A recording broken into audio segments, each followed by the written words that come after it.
أعوذ بالله من الشيطان الرجيم.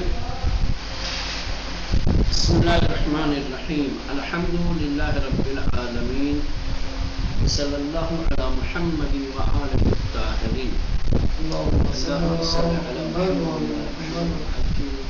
بات پہنچی ہے دوران امام سجاد علیہ السلام. یہ تیسرا دورہ ہے، تیسرا مرحلہ ہے حدیث شیعہ کا. اس سے پہلے امام حسن مجتبی اور امام حسین علیہ السلام کے امامت کے زمانے میں آپ نے دیکھا کہ 20 سال تک حدیث شیعہ کے لیے یہ بڑا ایک تاریخ زمانہ تھا، ظلمت کا دور تھا. 20 سال تاریخی اور ظلمت کے دور سے نکل کر امام سید سجاد علیہ السلام کے زمانے میں حدیث شیعہ کے لیے ایک روشن زمانہ آیا. درخشش کا فرہنگ تشیع کے لیے گویا پھر سے سورج طلوع ہوا اور حدیث کو ایک خاص رونق حاصل ہوئی. اسی لیے امام سجاد علیہ السلام نے جو مکتوب اپنے لکھے ہوئے آثار چھوڑے ہیں وہ کم نہیں. صندوق پیٹی بھری ہوئی تھی، اس کے اندر امام کے مکتوبات تھے. امام نے جو کچھ لکھا تھا صندوق کے اندر کا بھی آئے گا احادیث وغیرہ. تو بہرصورت 20 سال تاریکی اور اندھیرے کے زمانے سے گزرنے کے بعد امام سجاد علیہ السلام کا زمانہ جو رہا ہے وہ فرہنگ تشیع کے لیے، احادیث شیعہ کے لیے ایک روشن زمانہ رہا ہے اور احادیث کے رواج کا زمانہ رہا ہے. بس از دوران تاریخ کے 20 سال گزشتے، یعنی 20 سال گزرے ہوئے تاریخ زمانے کے بعد دوران امام سجاد تلیہ درخشش فرہنگ تشیع، امام سجاد علیہ السلام کا جو زمانہ ہے وہ فرہنگ تشیع کے درخشش کا اور نورانیت کا زمانہ ہے. وہ حدیث رونقی دیگر نیابت امام سجاد علیہ السلام کے دور امامت میں حدیث کو ایک خاص رونق حاصل ہوتی ہے، رواج ملتا ہے. در این دورے آثار مکتوب بر جائے ماندے از امام سجاد کم نیست. اس دورے اور اس زمانے میں امام سجاد علیہ السلام کی طرف سے جو مکتوب آثار ہیں وہ کم نہیں ہے. خود امام سجاد علیہ السلام کے اپنے لکھے ہوئے آثار، حدیثی اذعان حضرت نقل شدے خود حضرت کے جانب سے حدیث نقل کی گئی ہے کہ ہنگام وفات، جس وقت حضرت کی شہادت کا وقت قریب آیا ہے، صندوق نزد امام باقر بے ودیعت نہاد، تو آپ نے ایک پیٹی، ایک صندوق امام محمد باقر علیہ السلام کی خدمت میں ودیعت کے طور پہ پیش کیا کہ درآن کتب بسیار ہوں. اس صندوق کے اندر بہت ساری کتابیں تھیں. جب حضرت دنیا سے جانے لگے تو آپ نے صندوق منگایا اور وہ صندوق امام محمد باقر علیہ السلام کے حوالے کیا. وہ صندوق چوتھے امام نے 5ویں امام کے حوالے کیا تھا. اس صندوق کے اندر بہت ساری کتابیں تھیں اور اس سلسلے میں یہ حدیث ہے، متن حدیث. ان جعفر ابن محمد قال لما حضر علی ابن الحسین الموت.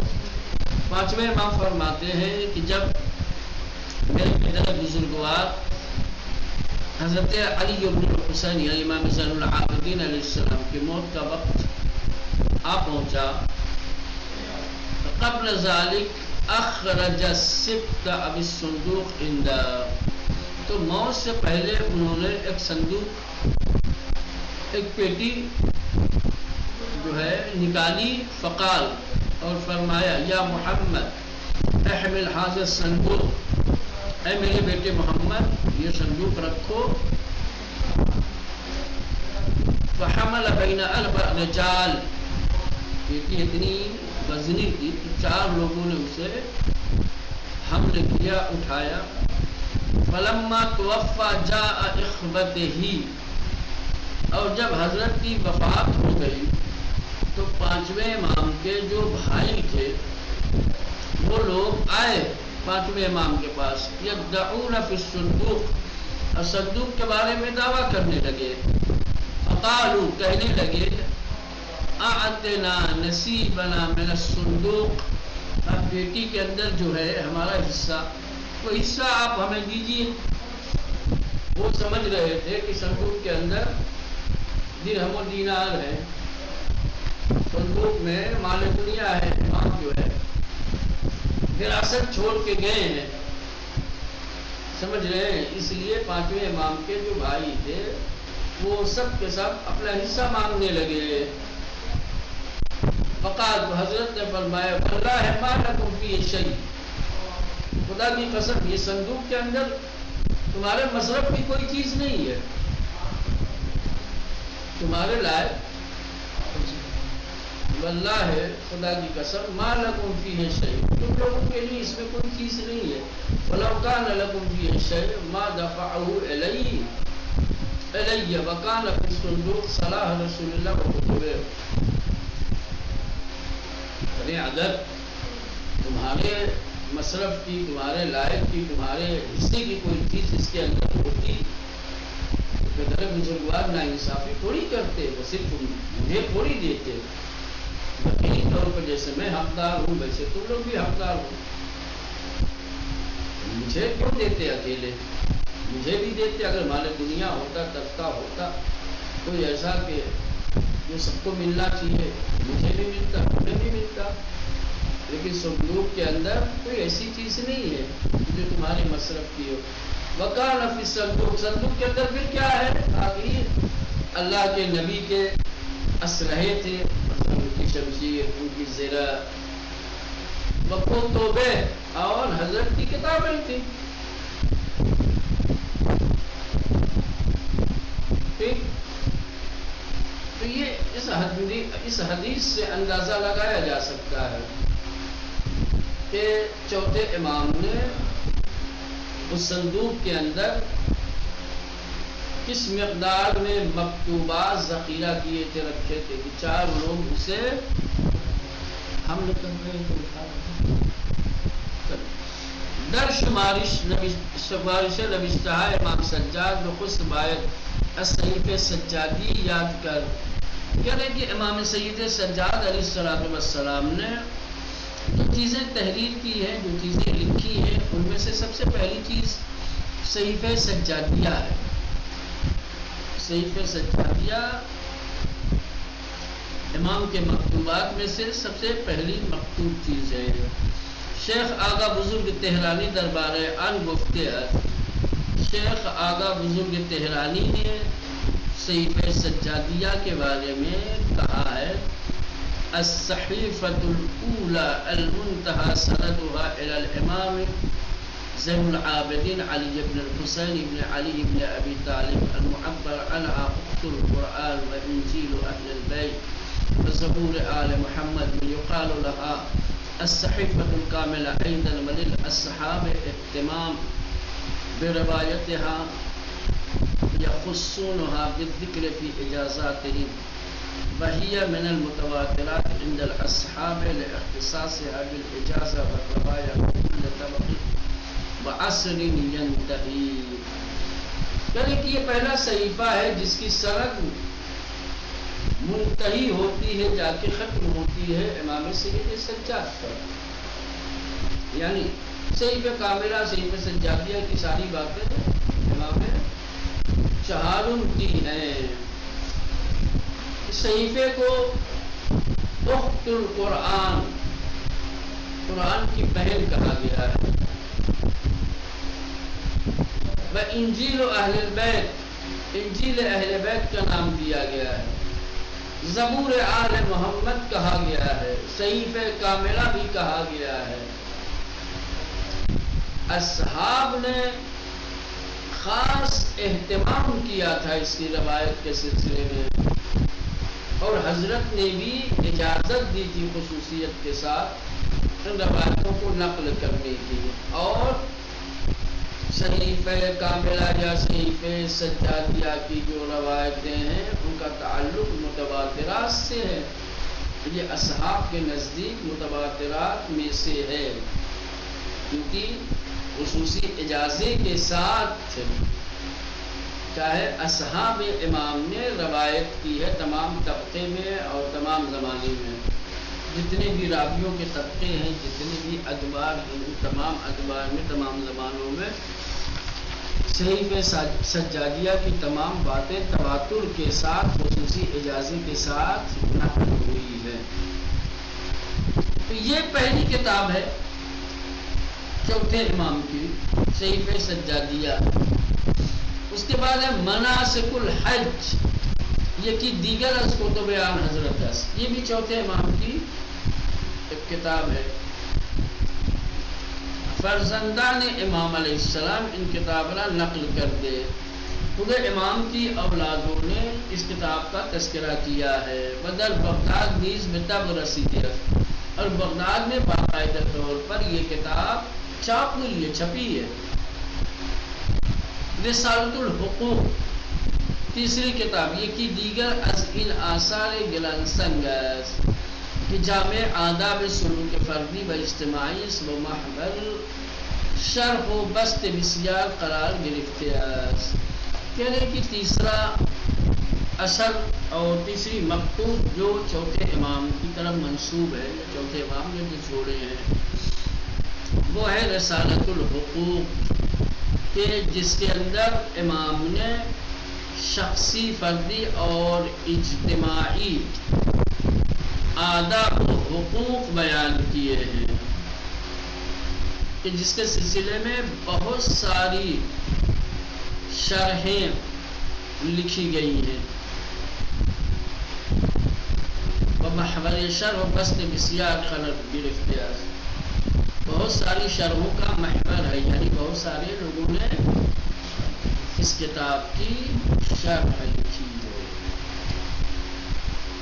الجامع فی الفقہ، عنوان دیگری از ان آثار است کہ ابو حمزہ شمالی آنگا نقل کر دے۔ امام کے آثار میں سے ایک دوسرا اثر الجامع فی الفقہ ہے، کہ جس کو امام کے خاص شاگرد ابو حمزہ شمالی نے نقل کیا ہے۔ ہمچنین صحیفۃ الزہد را ابو حمزہ شمالی نقل کر دیا۔ اسی طریقے سے ایک صحیفہ جس کا نام ہے صحیفۃ الزہد، اس کو بھی ابو حمزہ شمالی نے نقل کیا ہے۔ ابو حمزہ شمالی کا کہنا ہے کہ چوتھے امام کے مکتوب آثار میں سے ایک اثر یہ تھا۔ داؤد ابن عیسیٰ نیز کتاب حدیث را از امام سجاد گرد آورد است۔ اسی طریقے سے ایک اور شاگرد داؤد ابن عیسیٰ، انہوں نے بھی امام سجاد کی حدیث کی کتاب جمع کی ہے۔ کتاب علی ابن الحسین ہم عنوان دیگری است، چوتھے امام کی ایک دوسری کتاب جس کا نام ہی کتاب علی ابن الحسین ہے، کہ در ضمن مصادر از آن یاد شده است، کہ جس کا تذکرہ مصادر میں اور منابع میں ملتا ہے۔ بجز ان ہفت اثر راویان بسیاری در ثبت و ضبط و کتابت حدیث تلاش کرتا ہے، کہنے کہ ان سات مکتوب اثر کے علاوہ بہت سارے راویوں نے کیا ہے کتابت حدیث کے ثبت و ضبط اور اس کی کتابت کے سلسلے میں حد درجہ جد و جہد کی ہے، کہ برخی از آنان اشارے مشارہ جن کی طرف اشارہ کیا جا رہا ہے۔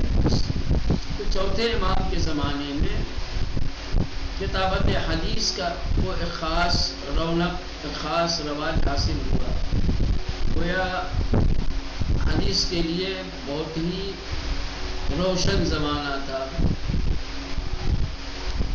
کہ جس میں خود امام سید سجاد علیہ السلام نے مختلف مکتوب آثار چھوڑے ہیں۔ یہ سارے اس کے علاوہ جو امام کے شاگردوں میں سے چاہنے والے تھے انہوں نے بھی کتابت حدیث کی سلسلے میں خاص اہتمام کیا، جدوجہد کی، اور وہ کون کون لوگ ہیں، انہوں نے کیا لکھا ہے۔ نمبر 1، ثابت ابن دینار ابو حمزہ صومالی، بے شخصیت ہے برجستہ شیعی بیاران امام سجاد کو، امام سجاد علیہ السلام کے دوستوں میں سے اور ایک بڑی اہم اور بڑی جو ہے معتبر شخصیت تھی۔ برائے وہ آثاری باہمین عناوین در مصادر ثبت شدہ، ابو حمزہ صومالی کی طرف جن آثار کو نسبت کی گئی ہے اور مصادر میں جن آثار کا تذکرہ ملتا ہے وہ یہ ہے: کتاب التفسیر، کتاب النوادر، کتاب الزہد، یہ 3 کتابیں، ٹھیک، یہ ابو حمزہ صومالی کی طرف نسبت دی گئی۔ سعید ابن جبیر، یہ دوسرے صحابی امام ہیں، وہ کتاب در تفسیر دارت کی علی القاعدہ گرائش حدیثی و روایت داشتے ہیں۔ یہ سعید ابن جبیر کی کتاب تفسیر قرآن میں ہے اور انہوں نے آیات الہی کی تفسیر احادیث اور روایات کے ذریعے سے کی ہے، یعنی تفسیر حدیثی اور روائی ہے۔ سعد ابن طریف الحنظلی، بے کتاب و رسالہ در حدیث دار، ان کے نام سے بھی حدیث کے سلسلے میں رسالہ اور کتاب ہے۔ زید ابن علی ابن الحسین، بڑی شخصیت جو خود چوتھے امام کے فرزند ہیں، آج جو زیدی کہے جاتے ہیں چوتھے امام پر، یہ ان سے ان کی شخصیت حماسی و فرہنگی در اصل امام سجاد، امام سجاد علیہ السلام کے زمانے میں ایک انقلابی شخصیت تھے، ایک انقلابی شخصیت۔ کتابی در تفسیر قرآن بنام غریب القرآن، تفسیر میں ان کی ایک کتاب ہے جس کا نام ہے غریب القرآن، منیز قراءت علی والمجموع در حدیث و فقہ دارت۔ نمبر 5، داؤد ابن یحییٰ ابن بشیر، کتاب حدیث علی ابن الحسین در مصادر بے نسبت دادے، اس کی طرف نسبت دی گئی۔ مالک ابن عطیہ الاحمسی، او نیز دارائے کتاب اس کی در کتب فہرست ازان یاد شدہ ہے، اس نے بھی کئی کتابیں لکھی کہ فہرست کی کتابوں میں جن کو یاد کیا گیا ہے۔ ان گوشے از تاریخ حدیث در این دوران است، یعنی کہ امام سجاد علیہ السلام کے زمانے میں تاریخ حدیث کا ایک حصہ ہے، ایک گوشہ بیان کیا گیا ہے۔ البتہ راویان از امام سجاد بسیار، یہ تو وہ افراد تھے کہ جنہوں نے باقاعدہ طور پر حدیثی کتابیں لکھی ہیں، روایت کے سلسلے میں کتابیں لکھی ہیں۔ بہلا امام سجاد علیہ السلام سے نقل حدیث کرنے والے راوی، ان کی تعداد تو بہت ہے کہ در کتاب رجال شیخ طوسی، کہ شیخ طوسی کی رجال والی کتاب میں اصحاب عن حضرت 176 نفر گزارش شده است، 176 افراد کے نام ذکر کیے گئے ہیں، یعنی چوتھے امام سے روایتیں نقل کرنے والوں کی تعداد شیخ طوسی نے اپنی رجال میں 176 درج کی ہے۔